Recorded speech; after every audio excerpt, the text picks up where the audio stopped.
Se você gosta de histórias sobre justiça, redenção e heróis que ninguém esperava, ativa o sino e segue o canal. Você vai querer ver o que acontece aqui. Ela tentou servir o café, mas a mão não obedecia. A cafeteira deslizou, bateu na mesa, caiu. O barulho cortou o ar do restaurante. Todo mundo parou. Mas não foi o café derramado que gelou o sangue dele. Foi o silêncio dela, sem gritos, sem lágrimas, apenas um olhar fixo no próprio pulso, roxo, inchado, torcido, com uma expressão de resignação absoluta. O tipo de olhar de quem já aprendeu que chorar não muda nada. Naquele momento, ele soube que havia algo muito errado naquele lugar e que ele não poderia fingir que não viu. Marcos Veiga tinha 42 anos, um casaco surrado e uma história que ninguém ali conhecia. 2 quarteirões atrás, um carro importado o esperava numa garagem fechada. Mas essa noite, ele era só mais um rosto na chuva, um trabalhador qualquer em busca de comida quente. O que ninguém sabia é que Marcos era o dono daquela rede de restaurantes, CEO de uma empresa com dezenas de unidades espalhadas pelo país. Ele estava ali de incógnito porque os números da unidade 402 não fechavam. O estoque sumia. A rotatividade de funcionários chegava a 300%. As avaliações dos clientes eram um desastre. E ninguém conseguia explicar o porquê. Quando empurrou a porta de vidro do restaurante, o cheiro foi a primeira resposta. Não o aroma reconfortante de bacon e café que uma lanchonete deveria ter. Era gordura velha, carpete úmido, ar parado. A luz fraca piscava no teto. Era uma terça-feira às 7 da noite. O lugar deveria estar cheio. Tinha 3 mesas ocupadas. Marcos se sentou no fundo, no canto, e começou a observar. Foi então que a viu. A garçonete carregava uma bandeja pesada com o braço esquerdo quase imóvel, preso por um curativo amador. Gases de farmácia enroladas em camadas, sem nenhum suporte médico real. Ao se abaixar para pegar um garfo que havia caído, ela ficou pálida. Um sopro involuntário de dor escapou pelos lábios. Aquela mão estava quebrada, e ela estava trabalhando assim mesmo. Da janela da cozinha, um homem apareceu. Pescoço largo, olhos raivosos, postura de quem está acostumado a intimidar. Para de derrubar as coisas e vai para a mesa 4. Rápido, Ana. A garçonete não reagiu com raiva. Reagiu com medo. O tipo de medo que não vem de uma bronca. Vem de algo muito pior. Marcos reconheceu aquele medo e não conseguiu desviar o olhar. Mais tarde, ele observou o gerente, Rogério, encurralar Ana perto da máquina de refrigerante. Não precisava ouvir tudo para entender o que estava acontecendo. O corpo dele dizia tudo. Ele invadiu o espaço dela. Ela recuou. Ele avançou mais. E então apertou o ombro esquerdo dela, o lado da lesão. As joelhas de Ana tremeram. Ela mordeu o lábio até sangrar, mas não fez nenhum som. Você me deve, ele sussurrou. Trabalha no salão até a dívida ser paga. Ou eu faço uma ligação para o seu fiscal. Ana assentiu, com lágrimas represadas, e voltou para o trabalho. Quando chegou na mesa de Marcos para servir o café, a mão tremia tanto que o líquido escorreu pela lateral da xícara. Desculpe, desculpe. Eu limpo já. Marcos segurou suavemente o pulso dela. Não para detê-la, para fazê-la parar de correr. Senta aqui, por favor. Ele colocou uma nota dobrada sobre a mesa. Ela olhou para a cozinha, para o dinheiro, para ele, e sentou na ponta do banco, como um pássaro pronto para voar a qualquer segundo. O senhor não sabe quem ele é. Ela disse. Você não sabe o que ele é capaz de fazer. Por que você não vai embora? Por que não chama a polícia? Ela inclinou a cabeça levemente como se a pergunta fosse ingênua demais para ter resposta. A última moça que tentou isso, encontraram o carro dela no rio. Pausa. E porque ele controla onde eu moro, controla minha fiadora. Se eu perder esse emprego, eu volto para a cadeia e minha filha vai para o abrigo. Ele sabe disso e quebra algo novo toda vez que preciso ser lembrada. Ela levantou a manga devagar. O braço era um mapa de hematomas, amarelos antigos, roxos novos, e o pulso, dobrado num ângulo que fez o estômago de Marcos virar. 3 dias atrás, eu derramei batata frita nos sapatos dele. Ele prendeu minha mão na porta do freezer. Naquela mesma noite, Marcos foi ao apartamento de Ana.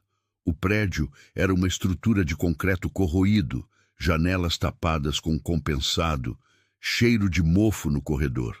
Eles subiram 3 lances de escada. O elevador estava quebrado há meses. O apartamento era um único cômodo. Um colchão no chão, um fogareiro sobre um caixote, e no centro do colchão, enrolada numa manta fina, uma menina de uns 6 anos dormindo com a testa suada de febre. Vitória. Marcos olhou ao redor. Viu um contrato de aluguel colado na parede. O locador listado não era nenhuma imobiliária. Era uma empresa com o nome de Rogério. Quanto ele cobra de aluguel? 1.200 por mês. Marcos respirou fundo. Aquele lugar não valia R$300. Ele desconta direto do meu salário. Ana continuou, a voz oca. Antes de eu ver um centavo. Depois vêm as deduções. Uniforme, pratos quebrados, ajustes de atitude. No fim do mês eu devo a ele. A dívida nunca diminui. Eu não consigo sair porque não tenho dinheiro para depósito em outro lugar. E o fiscal diz que se eu ficar sem endereço fixo, eu violo a condicional. Ela olhou para a filha dormindo. Eu trabalho 70 horas por semana para pagar um homem que quebra meus ossos. Só para ter um chão para dormir com ela. Marcos ficou imóvel por um momento. Depois, tirou o celular do bolso. Não se importava mais com a cobertura. Não se importava mais com o disfarce. Ana, faz uma mochila. Você e Vitória estão saindo daqui hoje à noite. 4 minutos depois, batidas pesadas sacudiram a porta. Fiscalização! Abre! Era Rogério. E do lado dele, um homem de uniforme, o fiscal da condicional de Ana. Marcos reconheceu o nome, o mesmo fiscal que aparecia em todos os relatórios. O amigo de infância de Tidjta, Rogério. A porta cedeu. Rogério entrou com um taco de beisebol. O fiscal apontou um taser. Olha só o vagabundo da mesa 4. Acha que pode mexer com o que é meu? Ela não é propriedade de ninguém. Marcos respondeu, sem mover um músculo. Rogério balançou o taco. Era um golpe direcionado às costelas, rápido, brutal.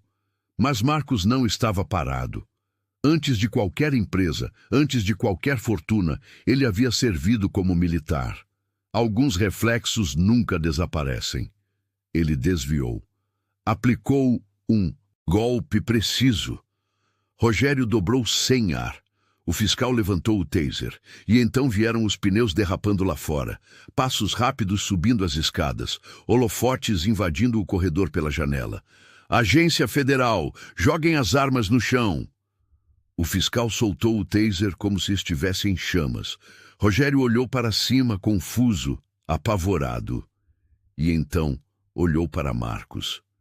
Meu nome não é nenhum que você conhece, Marcos disse, se aproximando devagar. Sou o dono do restaurante onde você trabalha, da empresa que assina seu contrato, e a partir de agora sou o seu maior problema. Na sede da empresa, com Rogério algemado do outro lado da mesa, o chefe de segurança de Marcos, um ex-agente federal chamado David, abriu um caderno encontrado no cofre do restaurante. Não era um caderno de gestão, era um catálogo, nomes, datas, valores, condição física, nível de cooperação. Algumas entradas tinham uma única palavra ao lado: transferida. Rogério não roubava apenas o dinheiro delas, Davi disse, a voz baixa e grave. Ele vendia as informações delas, CPFs, identidades, e para as que não conseguiam pagar, ele vendia elas mesmas, para um intermediário.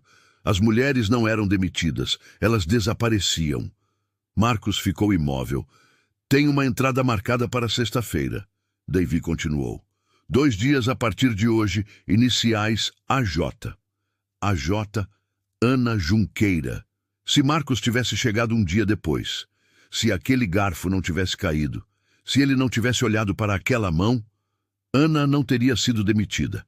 Ela teria sumido. No porto, de madrugada, uma mulher de uniforme de garçonete esperava sozinha sob uma luz fraca.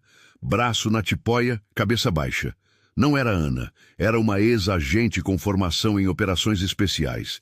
Mesma altura, mesmo cabelo, completamente armada e com escuta ativa. Um SUV preto entrou devagar. Um homem desceu, sobretudo bege, óculos sem aro, postura de executivo. Ele caminhou como alguém acostumado a nunca ser questionado. "Você está avariada", ele disse, examinando a mulher como se fosse mercadoria. Mas o cliente não é exigente. Os holofotes acenderam de todos os lados ao mesmo tempo. O intermediário foi detido antes de dar 2 passos, sem resistência, sem fuga possível. A operação havia capturado o topo da cadeia. O quarto do hospital particular cheirava a lavanda e tinha lençóis limpos, um universo distante de tudo que Ana conhecia. A mão operada descansava elevada, sustentada por um fixador. A cirurgia tinha durado 6 horas para reconstruir os ossos destruídos.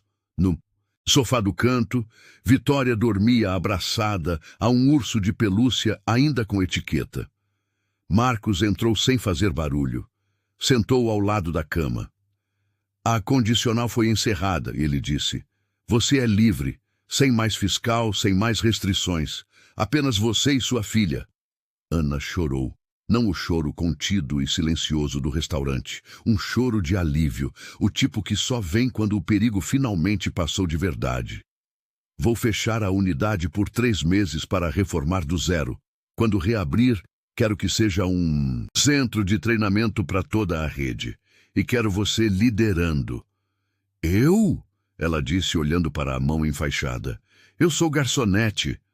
"Você é alguém que ficou de pé quando qualquer outra pessoa teria quebrado. Isso vale mais do que qualquer diploma." Ele colocou um conjunto de chaves na mão dela. Um apartamento de 2 quartos, num bairro seguro, com jardim, para Vitória plantar o que quisesse.